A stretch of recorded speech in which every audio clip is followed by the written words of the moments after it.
Start our sharing.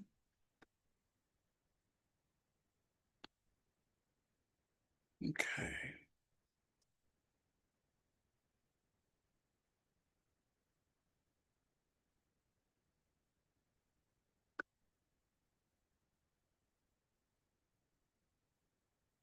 Oops. Okay. So whoa. So from what I saw in the recording where we left off was the mind-body problem, and speaking of whether the mind and the body are one and the same or if they're different, the last kind of philosophy, we've taken on quite a few, but these have been the main ones, is the nature of human beings. Are human beings born altruistic, helpful, social, kind, or are humans born selfish, egocentric, destructive, aggressive towards others? What is our nature about? And again, if we look at the extremes, we can look at two philosophies of Hobbes and Rousseau. Okay. The reason why I kind of chose these two philosophers is governmental systems are going to take these on. They take these philosophies on to develop their criminal justice systems. So they're going to use philosophies from these individuals and some of their cohorts to kind of come up with their philosophy of what is the purpose of criminal justice, law, and order. Okay. And so we'll start with Hobbes. Both of these, before I get started, before both of these, this was during a time in philosophy where it was very what's known as a naturalistic approach, meaning that philosophers didn't see any difference between humans and nature. They felt that we came from nature and nature was part of us and who we are. Okay. Hobbes and Rousseau, though, are going to look at nature to try and determine this problem of what is the nature of man. We should say the nature of humans today, right? Um, and they're going to come up with two different conclusions by observing the world, okay? In very simple terms, okay? Hobbes saw the world as very destructive. He saw what volcanoes did to places. He saw prey being eaten by predators violently. He saw hurricanes and lightning and wildfire and all of these things. And he's going to say that since nature is bad, it's destructive, the nature of human beings is bad. We have the tendency, um, we must control, which means we must control our natural tendencies because our natural impulses are towards destruction. Okay. Rousseau's going to look at these same phenomenon, but he's going to see something very different. He's going to see how, for example, a volcano creates new land, how a wildfire creates nutrients and rebuilds a forest. He's going to see that, the predator eats the prey, the predator then defecates and fertilizes, which fertilizes the food that the prey eat. So he's going to see this circle of giving and taking and reciprocation within nature. Okay. And so he's going to say that no, nature is good, therefore we are good. And it's only when we deviate from nature and our natural place, our who we are within the world and within ourselves, that we do bad things. Okay. So this is going, as I said, so which is correct? I would say we'll get to this question in much more depth throughout this class because there's no simple answer. And we're going to see that there's a whole bunch of factors that determine the badness or goodness of different people and people altogether. But if we look at the influence of how we view others, If we look at Hobbes, the United States and Great Britain are going to take off with Hobbesian philosophy. And they're going to say that the purpose of law, the purpose of the legal system is to control humans beings' natural tendency to be bad. That people left without restraint will naturally do crime, will be aggressive towards others, will damage things. And so the purpose of government is to control our natural tendencies. So, what do we do with people who are bad? We lock them away from the rest of civilization. We cage them up. We police areas only looking for those criminal-minded people and those kinds of things. So it's a very punitive punishment type system. Okay. Rousseau, which the Baltic states, Denmark, Switzerland are going to take on, is their criminal justice system is based on this idea that a person created a crime because they've lost their sense of who they are within the world, within the community, within society. So, for example, if you go to a prison in Denmark, it's almost like staying at a Hilton. They have very comfortable rooms. You can come and go as you please. Well, inside the confines of the facility, of course. They have sports activities. They have massage places. They have all those things because what they're trying to do is make the person feel like they're part of the community, bring them back to the community by not punishing them and banishing them, but trying to bring them back to their nature. Okay, now I am going to say not all criminals in those countries can go anywhere. There are the murders and stuff that there's some restraints on. So that was a general statement. Okay.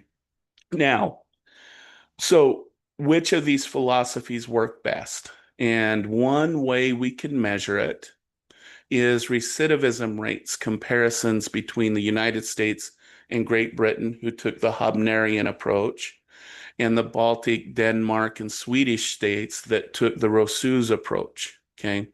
When I talk about recidivism, that is the probability that you will return to prison after the first time you were in prison or jail. Okay. So it's the chance of recommitting a crime after you've either been punished or you've gone through some criminal justice system. Okay. And a lot of people may assume, especially coming from a United States Hobnerian approach, that criminals would be rampant in Sweden and Denmark because they'd want to go back. That there's no punitive thing that's teaching them not to behave the way they're behaving, right? But it's actually very different. If we look at the recidivism rate here in the United States and Great Britain, it's about 60%, meaning that you have a greater than chance um, probability of going to jail or prison once you've gone to jail and prison. Okay. However, when we look at the Baltic states, the recidivism rate is between 10 to 15%. Okay. So when we think about these things and think about, well, when we treat people by what we think their natural tendency is, it definitely has an influence on their behavior. Okay. In our modern times, I should say that the idea of what is our nature, what is all of those are of great debate, and we'll talk a lot about this throughout the course about what makes just a good average person do bad, awful things. What's the difference between someone who is narcissistic, psychopathic, and the rest of us that create the potential of horrible things happening and those kinds of things? Because the answer isn't just simply we're either born good or we're born bad. In fact, I hope I mentioned on Monday that we were going to look at a Native American kind of approach to these three problems. Okay. And the Native American going to approach I'm going to take is from Camillus Lopez, who we lost a few years ago, but he was a respected elder and storyteller in the Tohono O'odham Nation, and he was one of the professors here at Tohono O'odham Community College, and he taught O'odham philosophy and whatnot. But he developed his own kind of theory on these three problems based upon his understanding of the stories that are told. The reason why I'm choosing this is because not all Tohono O'odham think this is correct. And the reason why I want to emphasize that is to emphasize the diversity not only between Native American peoples, but within tribal areas and tribal nations. So one thing I just want to caution to is think of the diversity. If you're Tohono O'odham, I would encourage you to look at this and go, is that the way we think from where I come from or anywhere else? Um, but I would caution in stating that this is purely all Tohono O'odham believe this. So let's look at what Professor Lopez said, though. Okay, he believed first the nature of people, and this is going to be very much a theme that we will see in this class. Is that the nature of people is a duplicity, that individuals have both good and evil tendency. Um, and he takes this story from the Bon, which in English is the coyote, who, when he listened to the traditional stories of the coyote,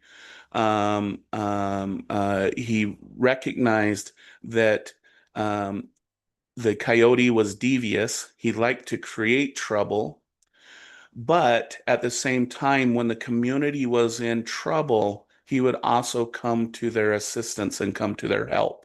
Okay. So this kind of shows where he kind of came up with this duplicity of life between good and evil, and that we both can be both deviant and devious, but also helpful and good. Okay. The second part, the whole mind body problem, those kinds of things, he actually argued that we have three aspects of who we are. Okay.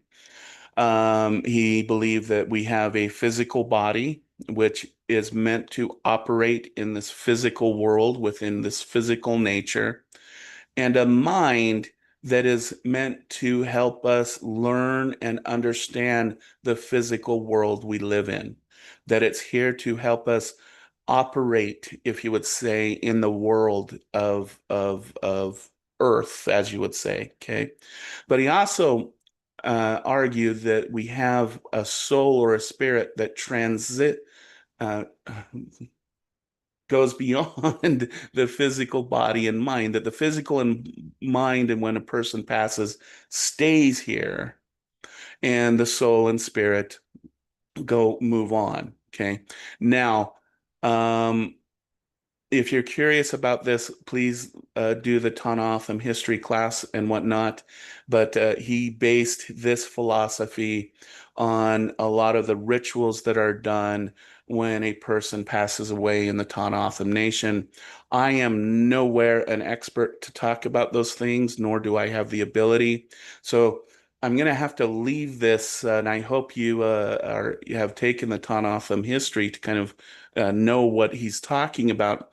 But I got to leave this at that point because I'm not I in no way have the ability to talk about those ceremonies and explain them within the context of his theory. Okay. So this is an awesome theory, and as I expressed again, I hope I did on Monday, nations across the world, cultures across the world, societies and communities have wondered these questions. And I would be willing to bet you could go to any culture and find something about philosophers or theologians or elders talking about these different aspects or these different philosophies. Okay. So that kind of ends the philosophy section. Okay. I really quickly, I don't want to spend too much time on what are known as these meta theories. These meta theories are used to kind of explain um, um, other findings that we have and other theories that we have. In fact, one of the first theories that we'll talk about is um, No, we graded it. It says zero. I can't hear. all right. The first theory that we talk about will be Sigmund Freud's theory, which he based his theory on evolution. We'll also, when we get to social psychology and even in the biology section, we'll talk about humans as a social beings with social brains. And it's really an evolutionary perspective that is used to make this argument about human beings being more social than isolated. Okay. So, but I just want to give just a little bit of background on this this idea of evolution, okay, which was originally developed. Well, it wasn't originally. It was written about by Charles Darwin, and he popularized it. Believe it or not, there was like three other individuals who wrote the same theory at the same time. His is just the one that kind of went viral, as you would say. But basically, the definition of evolution is that we gradually develop of something, especially from simple to more complex forms, meaning that all species at some point start as, for example, simple organisms. And over time, we get more and more and more complex. Okay. This is not an evolutionary example, but it kind of provides me with some of the ideas of what they mean by simple to complex. As an adult, I think about my childhood and how it seemed like things were much more simple then. But then as an adult, it seems like life has gotten more and more complex. And that's kind of the idea, but evolution happens over thousands of years, not just one lifespan. His famous book was Origins of Species, where he talked about natural selection, which is the idea that we adapt to the environmental contingencies that we have. His famous book, Origins of Species, noted that finches along a coastline had different beak sizes and whatnot, depended upon the food source that was available. And so he said through natural selection, the nature selected different, if we want to put it in this terms, genetic qualities for the finches within a certain area. So that's kind of where his theory came from. Now, when it does come to humans, he did much later write a book known as The Descent of Man, where he tried to explain the human evolution. Okay. And he proposed that humans, like all species, have evolved over time. In believe it or not, in natural selection, it was in the origins of species, it wasn't taken very seriously that humans were also part of this evolutionary process. Okay. But it wasn't, but it was with the descent of man where Darwin said humans have the same propensities. And he argued that we have a shared common ancestry with animals, particularly, for example, primates. So, for example, we as humans we share 99% of our genetics with bonobo monkeys, which we will get to later in the course. He argued, though, that it's sexual selection that really makes humans evolve, the who we choose to mate with and attract to, which then, according to Darwin, created this diversity of humans being able to handle more diverse environments on the earth than other species of animals who are stuck kind of within an environmental niche. Okay. Now, One thing before we move on, because I just wanted to give an overview of this theory, is the idea of natural selection in humans, where we do traits that are passed on that are off to our offspring that are advantageous to the survival of that individual. And the thing that I do want to clarify from the beginning is Charles Darwin never stated, you will not find it in the descent of man, the origins of species, the idea of survival of the fittest. Okay. That term was developed by social evolutionists, which took gross um, exaggeration of what was being said about evolutionary theory, and they also were the ones who promoted things like eugenics. It was the justification, for example, Hitler's Holocaust, that what humans should do is make sure that only the fittest of us survive, because it's only the fittest that can survive in this world that we live in.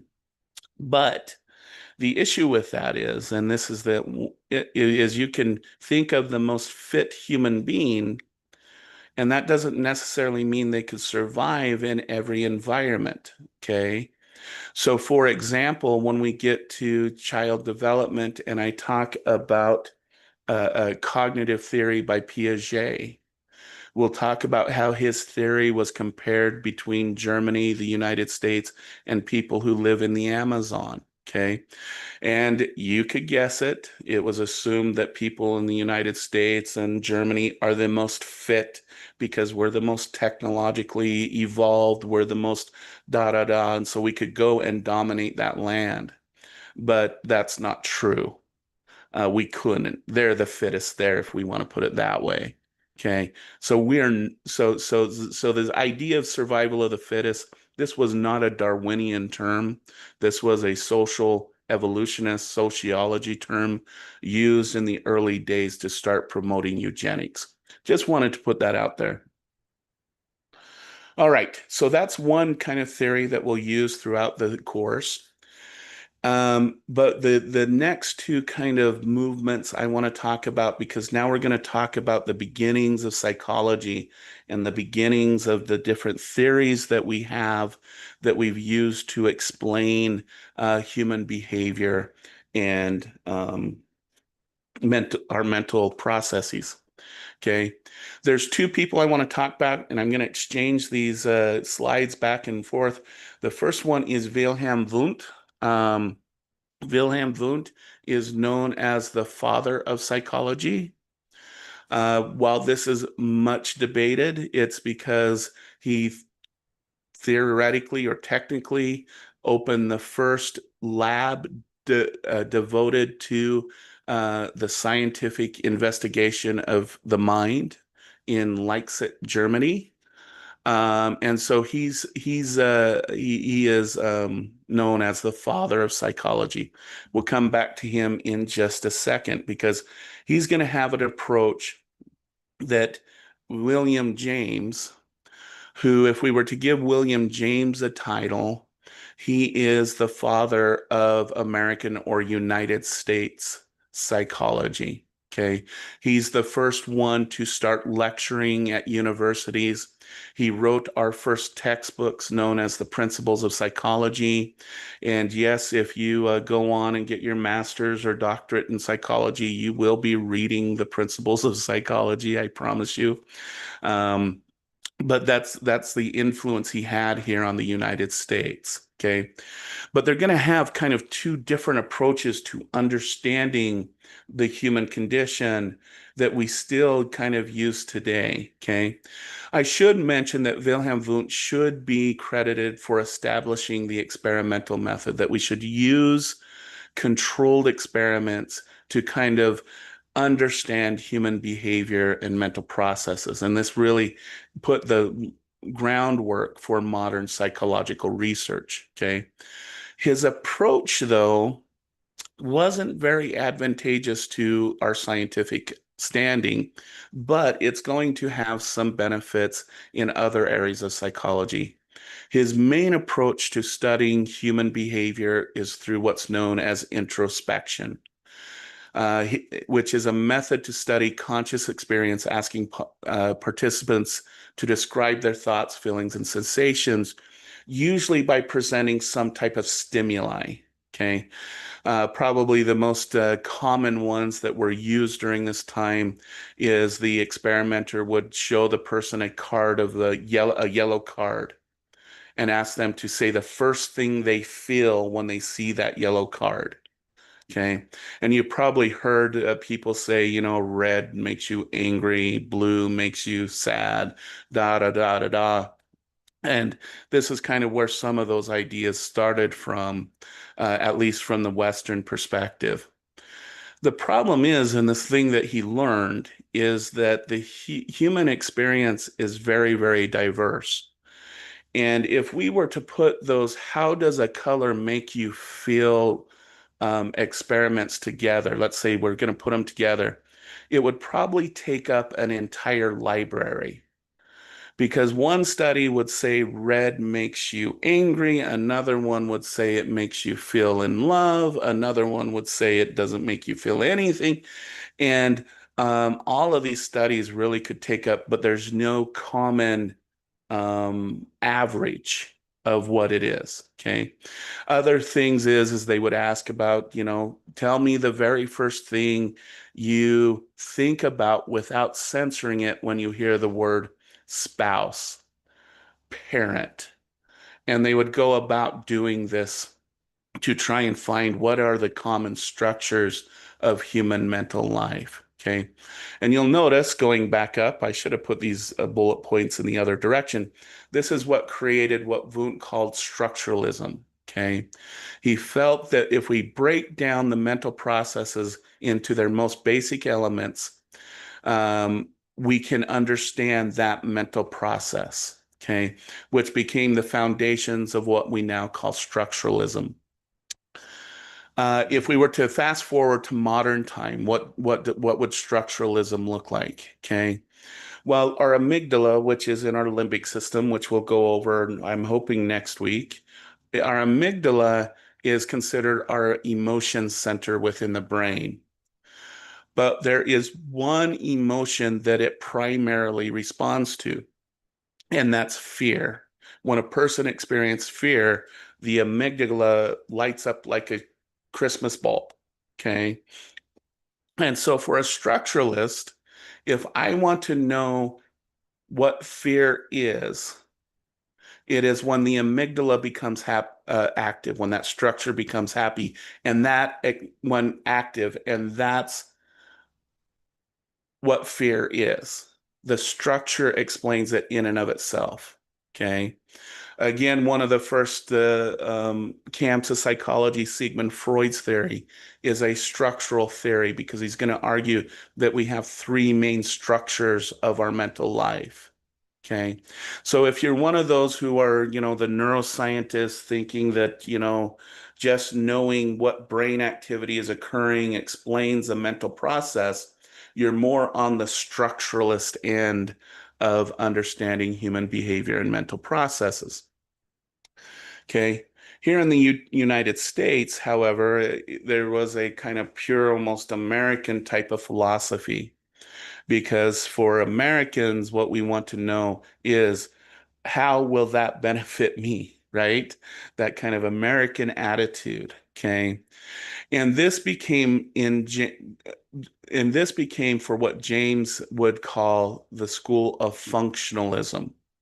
Okay.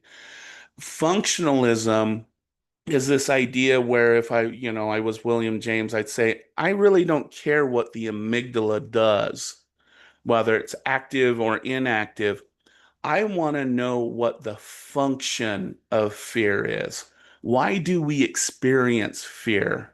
What purpose does it serve?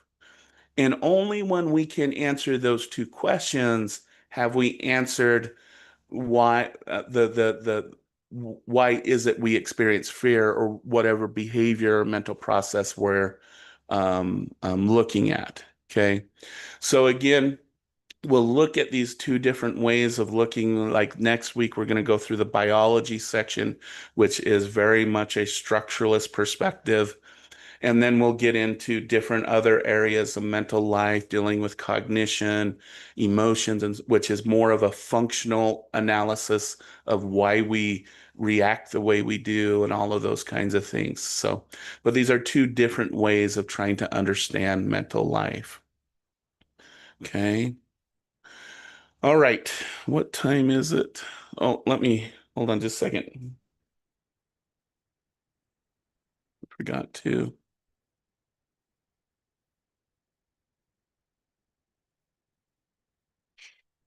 Ah, it's not working right.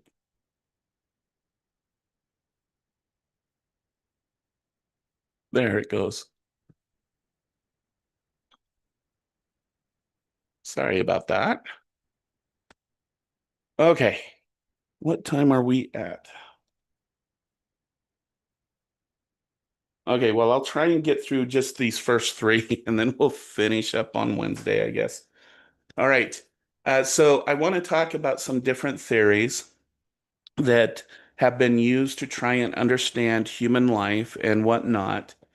And this person probably, if you know anything about psychology, does not need an introduction, but it's Dr. Sigmund Freud.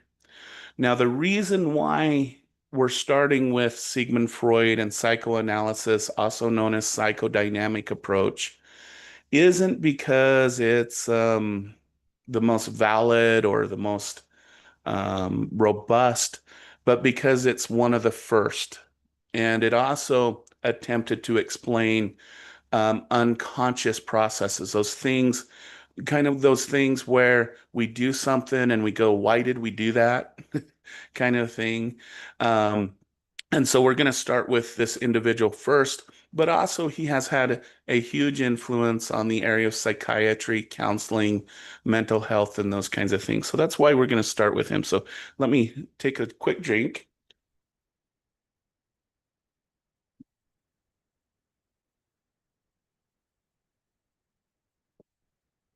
Sorry, my voice is getting a little dry. Okay. Okay.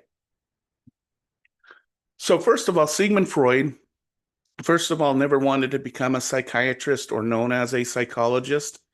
He actually was wanted to be a very serious science in the area of neurology. He went to the best schools. He had some of the world leaders in the area of neurology as his professors. I believe his doctoral dissertation, if I remember right, was on the nervous system of a frog. But unfortunately, during that time, because he was Jewish, he wasn't allowed to go and teach and do research in the scientific societies of the time. And so, because of that, he was forced to go down the medical route and become a psychiatrist because at least he would still be dealing with neurological issues as a psychiatrist. So, first of all, I just want to start is we're not starting with a person who had the intent of doing what he did. But there are two things this is going to influence on Freud. One, he wanted to make his theory grounded in biological and neurological processes, and he wanted it to be scientific. Second, we'll see that it might not quite have made it that far. But but what did end up having a huge influence on his theory was his clinical experience, working with specifically um, specifically with individuals who have what did they call it back then? Histrionic disorder is the name of it. Histrionic disorder. If you look at its roots, hista is the for female sexual organs, And so you can imagine that the majority of people who are histrionic were females at the time, who the etiology of the disorder was having extreme outbursts, uncontrolled emotions, inability to control oneself sometimes. And you can imagine that during this time, if you wanted to go see a doctor, it was if you were a female, you had either had to be sent by your dad or your husband. So you can kind of guess why a lot of women ended up going to therapists for their histrionic disorder, because what the belief at that time was is that what created these emotional outbursts was the female's womb was wandering around the woman's body and creating chaos. Okay. So this is what we have. Histrionic disorder. I will say, taking the symptomology more closely and more thoroughly from a scientific perspective, hysteria, histrionic disorder is actually about 50-50 men and women. There's no more men that are diagnosed with it than are women. So just an interesting side note about hysteria. But that is also where the term hysteria or you're being hysterical comes from, is you've got your wandering womb going on in your body. But just a little history on that. But at the time, Freud was working with another psychiatrist known as Brunner. And Brunner had a famous case that he consulted with Freud on that was known as Anna O. Okay. And this one day, as the story goes, this patient went to Brunner and said, I am referring all of my friends to you. And Brunner kind of confused because, well, he said, well, alls we've done when we've gotten together was talk. And she said, well, I know. And every time I'm done talking with you, I go and I have a relief of my symptoms for at least 3, 4, 5 weeks, which is the longest I've gone without having any symptoms. And then I come back and I get that same relief. And Brunner kind of scratched his head and consulted with Sigmund Freud, and they came up with this. They coined this the talking cure, which in modern counseling, therapy, and treatment, this is the roots of modern therapy, counseling, and psychotherapy. Is it started with this idea that by a professional, of course, with knowledge of behavior and mental life, can help someone who is suffering just through talking with them and talking back and forth. Okay. So this is the roots of counseling and psychotherapy. Yet modern, Western. I want to put it that let's make sure we clarify on that. But Freud is then going to have to come up with a theory that why is it that it takes another person to realize what's going on with him? And that's where he came up with his theory of the unconscious. So just imagine that this is water waves, please. And then I'll use a different color. Here, we'll do some blue. And we have an iceberg. Okay. Okay. And with icebergs, what we know about icebergs is about 10% sit above the water and 90% sit below the water. And this is going to be Freud's analogy. He's going to say that the reason why people don't understand why they do what they do is because 90% of the reasons we do what we do are under our awareness. That 10% represents what we're conscious of. This 90% represents what we're unconscious of, that we don't have direct access to. Okay. And so in this model, and this is where it becomes a structuralist model, is He's going to use now, because remember, he wanted his theory to be biologically based and evolutionarily based. He's going to come up with there has to be some basic mental drives that are biologically based that drive all mental life and all human experience. Okay. Um, and he's going to come up with two that are broad in the beginning, but then he needs to biologically narrow them down. The first drive is eros, or our life instinct, our propensity to create and promote life. Okay. And then our other instinct is Thanatos, which is our death instinct, our aggression instinct. The so in this framework, if we want to think about it this way, in life we have two ultimate purposes. One is to create life, and two is to protect with aggression and die. Okay. Those are kind of synonymous with each other. But those aren't very biologically based terms, right? So he's going to reduce our Thanatos drive to aggression, human aggression. Okay. And he's going to reduce Eros to our sexual drive and sex. So the two primary drives in the unconscious, if I put a circle here, are sex and aggression. And he's going to name this the id. Okay. This is what gives life to all of our psychic energy, according to Freud, all of our existence, our desires, our everything. Okay.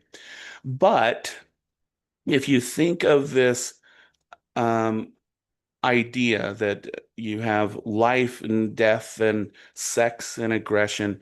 This is a very chaotic world. Okay.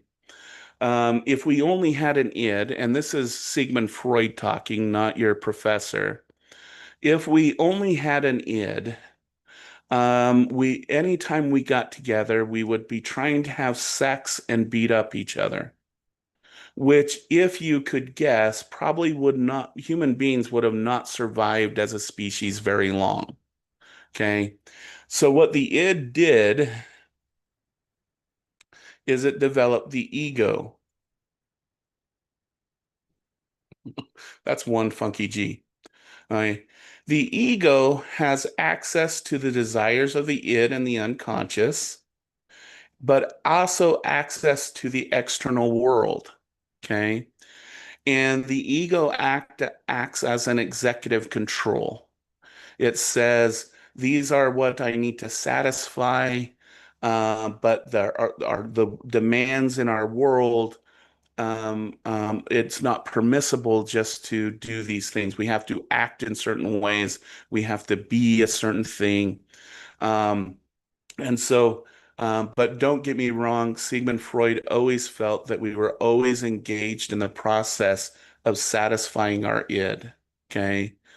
Um, Now, the other component, I mentioned that there were three. The other component of the um, unconscious, Freud termed as a superego. Okay. The superego is considered what's known as the moral area of the unconscious. Okay. And its job is to mediate what the id wants with its chaotic immorality and what we should do in the external world with the ego. Okay. Now, I want us to be careful with this because throughout this class, we are going to talk about moral and morality. That's one big topic within the field of psychology, is that we need to make sure we're defining morality throughout. So, Sigmund Freud did not define morality as happiness, well-being, being a good person. No, he defined the um, uh, uh, superego as morality equals perfectionist. perfection, meaning that we should always act in the most perfect social manner, coherent to the social demands and the social rules of the world. So if you want to think about this, someone with a huge super ego is that person who always needs to make sure the room is perfectly set up. Everyone says the appropriate things. Everything is just perfect, but that doesn't necessarily make them happy. Okay. So I just wanted to bring that out as one definition of morality before we move on. Okay. So this is one theory. Um, a couple things that it highlights in modern psychology is the idea of the unconscious. We will see that yes, we are partly, but not totally driven by unconscious processes. And we'll get to this when we talk about things like sensations and perceptions, and how information is relayed to the brain and whatnot, and how that is processed. So we are partly driven by unconscious drives. The other component of Freud's that we should kind of consider is that we do have some type of executive thing. When we get to memory, we're going to call it working memory, where we process information about our external world. We use memories, we use information we know to determine an action we should take. Okay. And then, yes, we do have some basic human drives. Sex is one of them. Some have argued, some neo-Freudian says it's not aggression, but it's self-protection that we look for. So we're not necessarily aggressive beings, we're protective beings, but that can be debated on which side you lean on that. But we also have found that we have some other basic drives. When we get to intimate love, we'll find that it's less of an emotion and more of a basic drive like food and water. And some other ones that are seem to be things that human beings thrive for that really are not things that are a lot of times under our own fruition or control, but we all experience. Okay. All right. So we can leave Sigmund Freud for now. We'll say goodbye to him, and we will get to um, these last two theories. And then we'll stop for here, and then on next Wednesday we'll get to some more of the more modern and whatnot thoughts as well. So I want to talk about John B. Watson and B.F. Skinner, and then I want to spend just a few minutes in our time together talking about Carl Rogers and Abraham Maslow. Okay. John B. Watson and B.F. Skinner are going to create a pretty much a basic American psychology. Okay. This field is going to dominate the field of psychology for decades. Even when I went through my undergraduate, I studied under a pure behaviorist for several years. And so let me explain what this is from this approach. Okay. Behaviorism, John B. Watson is what's known as the father of behaviorism because he wrote what was known as the Behaviorist Manifesto because he was so tired of the Wuntian, no exploring mental life and no results. He felt Sigmund Freud's theory was getting us more towards philosophy than science, and he felt that psychology was just going back to being just another philosophy instead of a science. And so what he believed is that psychology should be more like the natural sciences, such as physics and natural resources and all of those types of sciences. And what do those sciences do? Okay, they observe. They only measure what they can directly observe. Now, physics has gotten away from that quite a bit, but physical science has not. Okay, let me clarify that. Um, And so what he believed is that psychology should be the science of behavior, that the things that we can observe are stimuluses in the environment and the behavior of the organism. And anything in between that whole mental world is irrelevant. In fact, B.F. Skinner, who's going to become the poster child of behaviorism, is going to argue that your consciousness is just a byproduct. And he will explicitly say quite a useless byproduct of stimulus response associations. Okay. So on Wednesday, we will see these theories fall apart. Please don't think that this is still how it is today. We'll see how we brought mental life back into psychology this coming Wednesday. But I do want to talk about later in the course, we're going to talk about learning and learning theory that deals with reward and punishment. We're going to talk about associative learning. So, why do you get hungry when you walk in the kitchen, but sleepy when you walk into the bedroom? Um, and so and this largely became came from the behaviorist individuals. We also took their scientific approach to understanding things like cognition and emotions. So we're going to still take part of their scientific methodology to explain mental life. So they still had an influence, and they still are. There's still things that are relevant, but human behavior is much more complex, as we'll get to next Wednesday. But what um, uh, I do want to just express some things about John Watson and Skinner. We will be talking with Watson about what's known as the Little Albert experiments. When we get to, I think it's in the development section or the learning section, where he wanted to prove that fear was conditioned. Okay. And so he took a young baby, and he paired the baby with a little white rat, which the baby was not fearful of in the beginning, but then he would do symbols behind the baby's back head, which would make him do a startle fear response because of the loud noise. And he paired the little white rat with the symbol over and over, and then he found out that without the symbol, little Albert became fearful of the white rat, and then he rules of generalization. Not only did he become fearful of the little white rat, he became fearful of everything white and fluffy. Okay. We will talk more about little Albert later in the course about conditioned behaviors. I will say for fears and phobias, exposure therapy and all of that's going to grow out of this work. And it's still some of the best therapies for those kinds of things.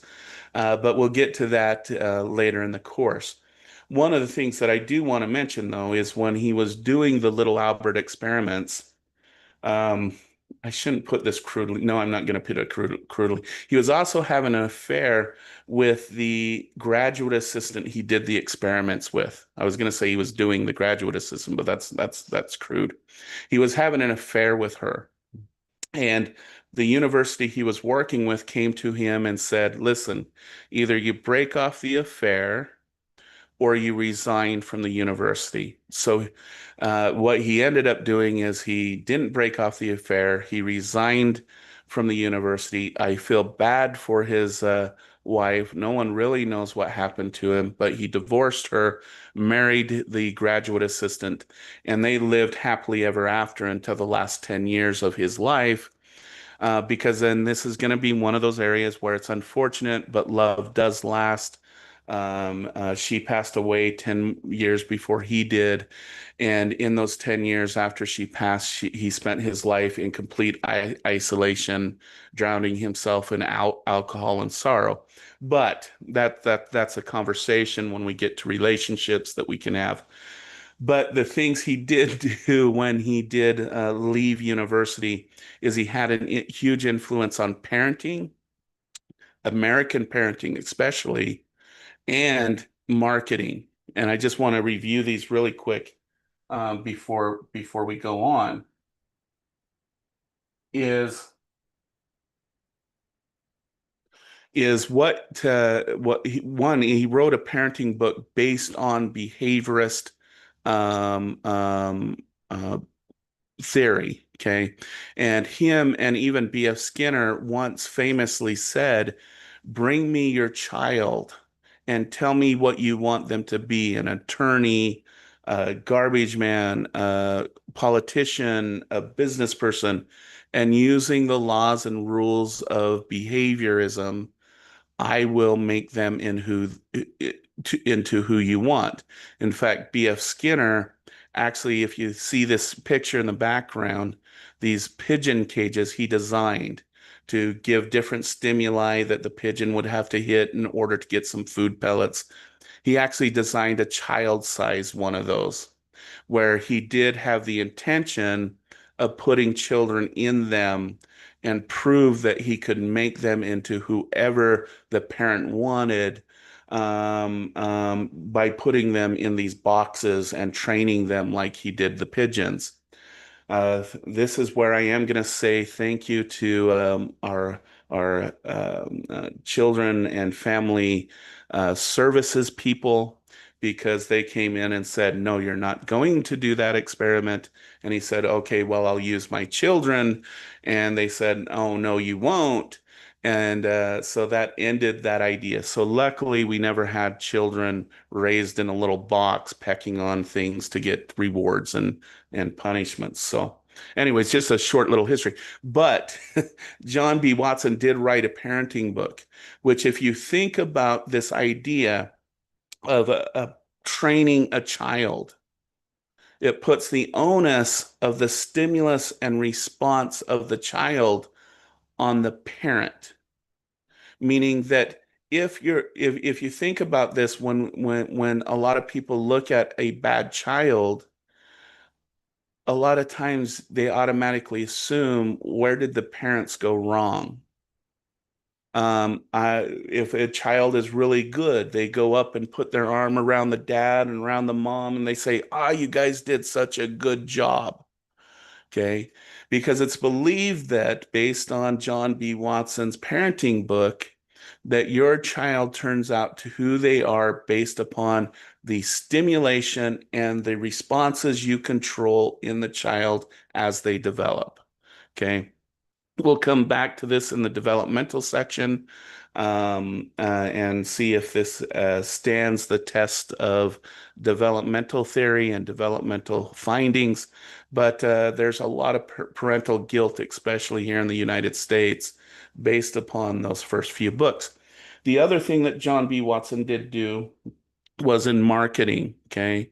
And he made a lot of money in the marketing field because at the time, it was believed that if you wanted to sell more product, you had to increase the quality of the product. And there was a coffee company that hired him and to increase their sales by trying to figure out how to increase their quality. And he said, "No, no, no, you don't need to do that. And let me prove it to you." So he took the company's coffee can and then he had one that was designed that looked really beautiful. It had a lot of designs on it and whatnot. And he took these cans of coffees who had the exact same type of coffee in them and he did taste tests. And even though it was the same coffee, people would rate the coffee in the nice coffee can as more flavorful and better than the coffee, which was the same coffee in the can that the company was using.